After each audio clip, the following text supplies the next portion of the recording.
10 years after the protests over GM crops broke out in this region, the subject is back on the agenda. Food scientists from a laboratory in Norwich are supporting calls to expand GM crops to avoid a future shortage of food. Food is something we take for granted, but in the future, could we be faced with a famine here in the UK? Well, here at the John Innes Centre in Norwich, scientists have written a report for the Royal Society highlighting the need to combat food shortages. The problem is very serious. Over the next 40 years, we need to increase food production by at least 50%, probably nearer 100%. People don't want to live on rice alone. More and more people want at least some meat in the diet, and agricultural training in universities has been allowed to deteriorate, and there's enormous scope there as well. To do this, the scientists say they need £2 billion over the next 10 years to find solutions. One suggestion is genetically modified crops. Attitudes have changed over the last 10 years towards its use. Back in 1999, 6 acres of GM maize was destroyed by protesters at Walnut Farm in Norfolk. There's a whole range of solutions, and sometimes GM will be needed, sometimes not. But I think in a few cases, GM may be the only solution to some of the problems that we're going to face. And it may be, for example, the only solution to a particular disease threatening the crops.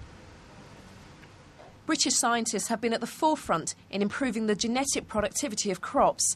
With the world population nearing 3 billion in the next 40 years, funding for their research will be vital. Dawn Gerber, BBC Look East, Norwich. The police have named a woman whose body was found next to a burned-out car at Bentley near Ipswich on Sunday.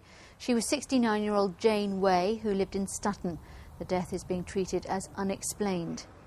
The family of a man who was found murdered at his home in Norfolk have put up a £10,000 reward for any information on who killed him. Stephen Murphy was stabbed in Fakenham last month. In case you didn't know, today is Trafalgar Day. Some people believe we should make more of it, and some, in Nelson's home county of Norfolk, think today should be a public holiday.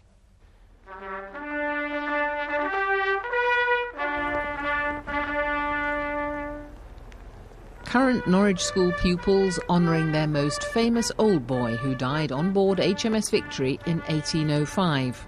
It's all about commemorating Nelson, really, and the school's links with him.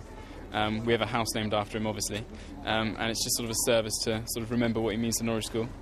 In Nelson's home village of Burnham Thorpe, there are signs of the famous son everywhere. Born in 1758, as a boy he learnt to sail here. His father, Edmund, was rector of the parish church.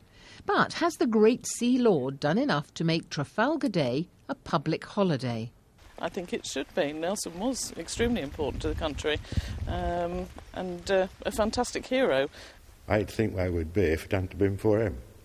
We probably would have been partly French. You don't get bank holidays between August and Christmas. I think it's a jolly good idea.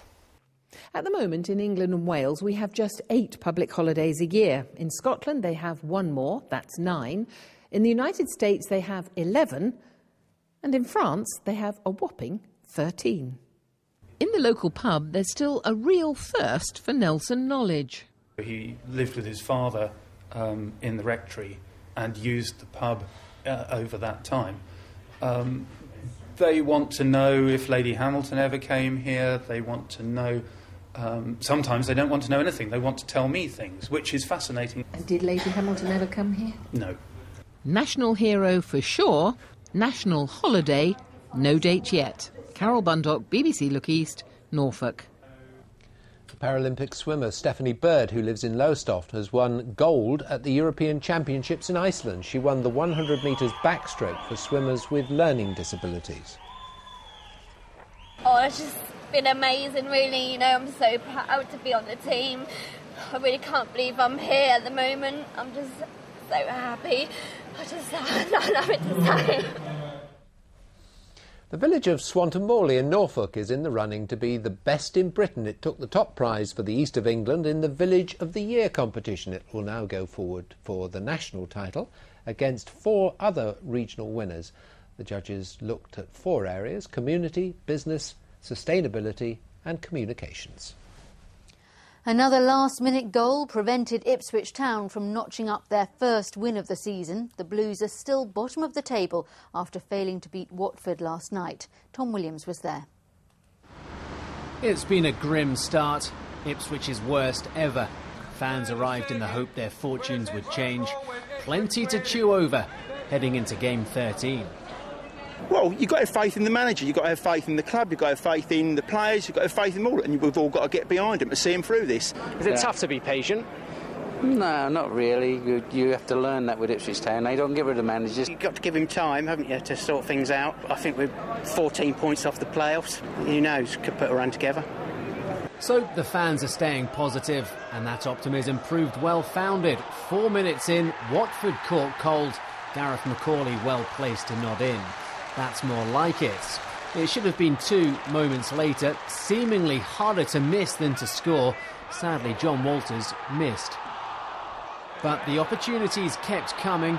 Carlos Edwards went close. Grant Ledbetter closer. Then Edwards again. The Watford goal leading a charmed life. Even 16-year-old Connor Wickham couldn't find a way through. By now, the 19,000 in Portman Road were holding their breath.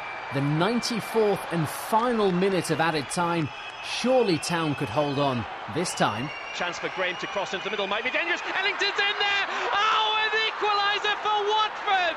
Oh, my word! Another goal Ipswich Town have conceded right at the end of a match. The players could hardly believe it. Town fans left motionless.